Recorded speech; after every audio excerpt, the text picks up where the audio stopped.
With a match seemingly on the horizon and more, this is Pro Wrestling Central. My name is John, and you're watching the Wrestling Report.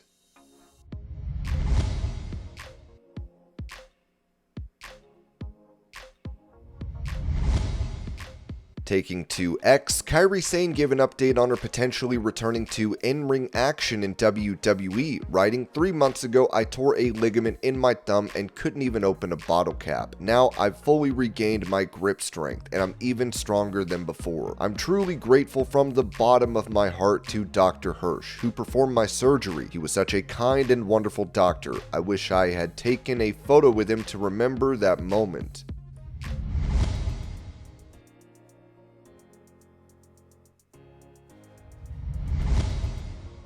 Explaining an offer that he made to Stone Cold Steve Austin, Logan Paul noted on his Impulsive podcast, "Bro, we offered Steve $1 million to be in the Prime bottle. He didn't do it. Oh, he's not the guy. I don't care what number it is. He's not getting in that bottle. Ever. That's why we offered him $1 million. We were like, bro, do you want to get in this bottle? I mean, I don't think he even considered it for a second. The WWE Universe would kill him. Imagine it. He face revealed the Prime bottle. It's Stone Cold. He could have done anything, which is why I think it would have worked ultimately in maybe 1 year. But I'm just saying, bro."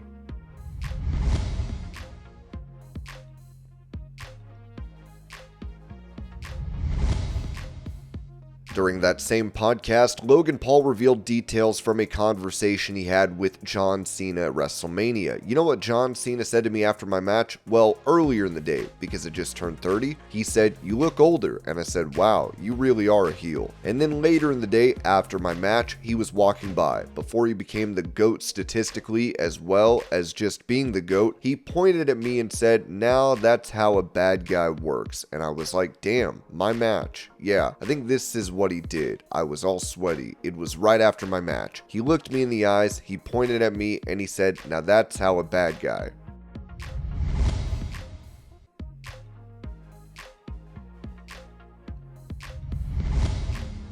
Touching on the possibility of Cody Rhodes turning heel in WWE, Dave Meltzer noted in the Wrestling Observer, "I was told that is not the plan. It could happen. He, The Rock, could probably even force it, but nobody is under the impression that that's where they are going."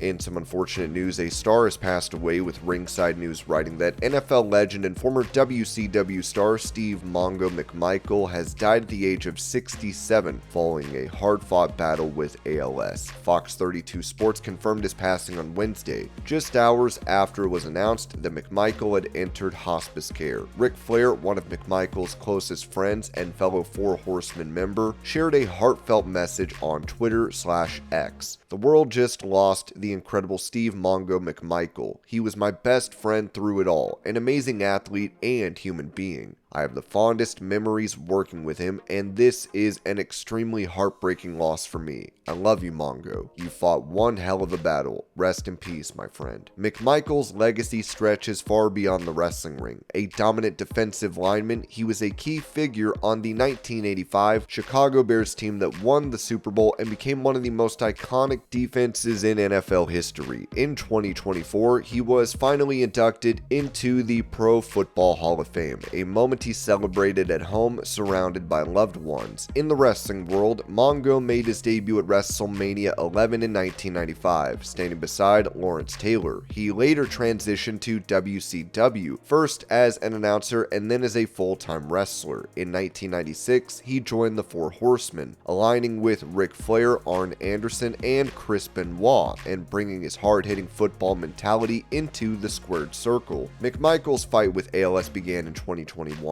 And despite the physical toll, he remained surrounded by support from fans, former teammates, and wrestling peers alike.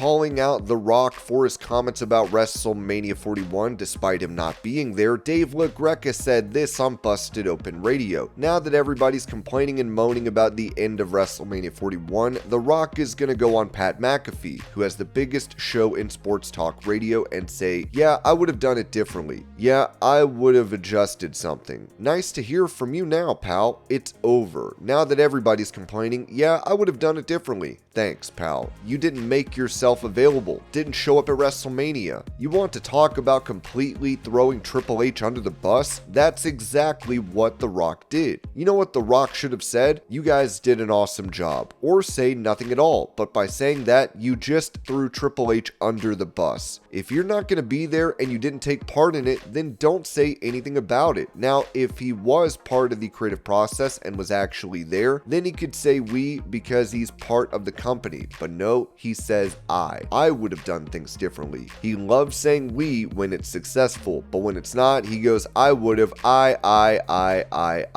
The Rock wrote this in response. Hi Dave, the business is a complete work, always has been, always will be, every aspect of it, every match, every interview. Please join me, Cody, CENA, Brian, and the rest of us for our creative discussion so you can expand your perspective. Until then, stop ranting. It's not healthy, my friend. Enjoy the show.